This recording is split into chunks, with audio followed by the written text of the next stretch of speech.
Okay guys, I'm gonna try to continue on my series on HR 5717 so that we can break down this horrible bill that's being tried to be fast-tracked through during the coronavirus pandemic. I'm gonna jump straight to something that I think is one of the slickest and dirtiest and evilest things that these people have done, the anti-gun movement. Title number 8, industry reform, is something that these guys have figured out that if the gun community can't afford guns or ammunition, then half the battle is won in their eyes. What they've included in here is the exclusion of pistols, revolvers, and other firearms from consumer product safety laws.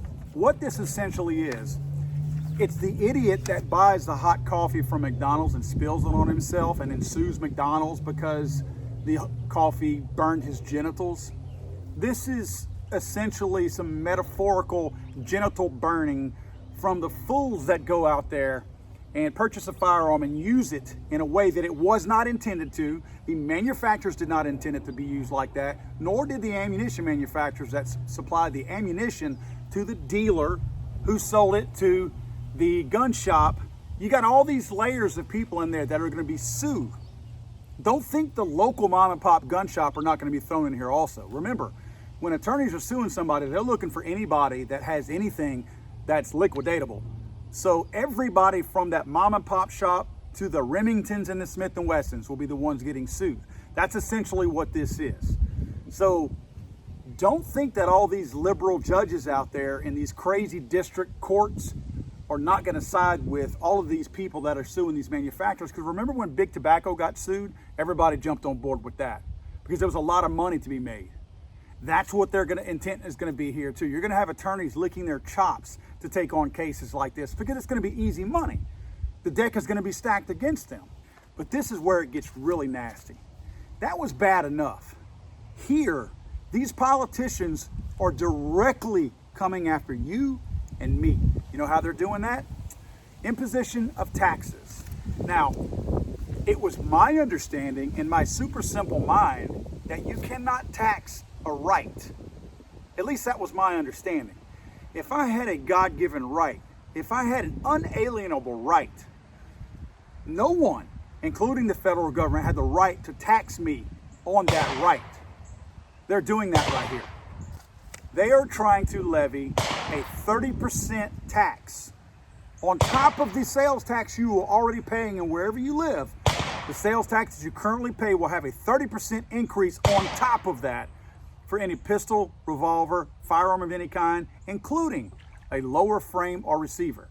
You know those 80% guns that you're buying for however much you're getting them for, whether they're polymer 80s or some of the AR lowers, those are going to apply here too. So even though they're not firearms, they're going to be outlawed in this bill anyway, but they're going to also have a 30% tax piled on top of that.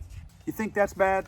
What would you possibly buy more of in the firearms world than an actual gun? Ammunition. They know that too. They are proposing a 50% tax on shells and cartridges. If you want to go plinking with your son, your daughter, if you want to teach somebody gun safety, they are levying a 50% penalty on you for buying that. Now, I'm not calling them taxes because they're penalties. They are penalizing you. Remember the New York idiot, that might have been Bloomberg, that was trying to tax people when they purchased sodas in New York City? Same type of tax here. It's a penalty. They don't agree with your way of life, so they're trying to penalize you for it.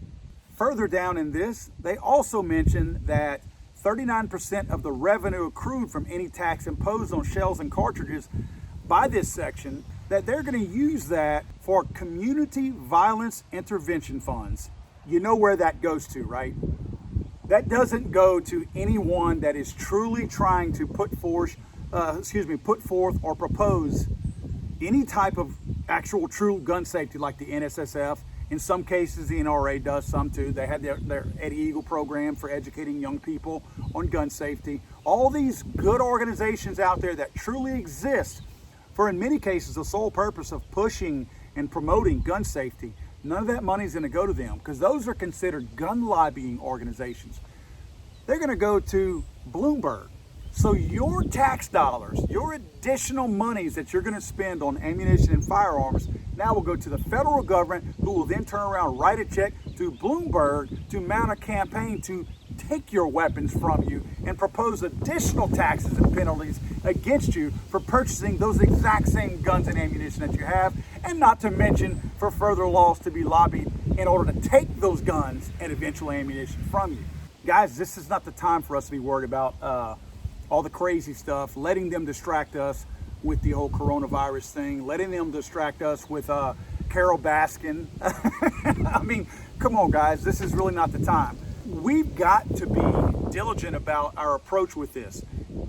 They are trying to push this stuff through. They are going to do everything they can while our eye is not on the prize to push these things through and catch us while we're not looking. That's what's happening right now. I'm going to post links and I'm going to put some additional videos out further breaking down HR 5717. But you've got to send emails, phone calls, fill out forms that your legislators have in your area. Send these senators, send these congresspersons, send them correspondence, and don't just copy and paste. Send them your heartfelt words that you really feel like.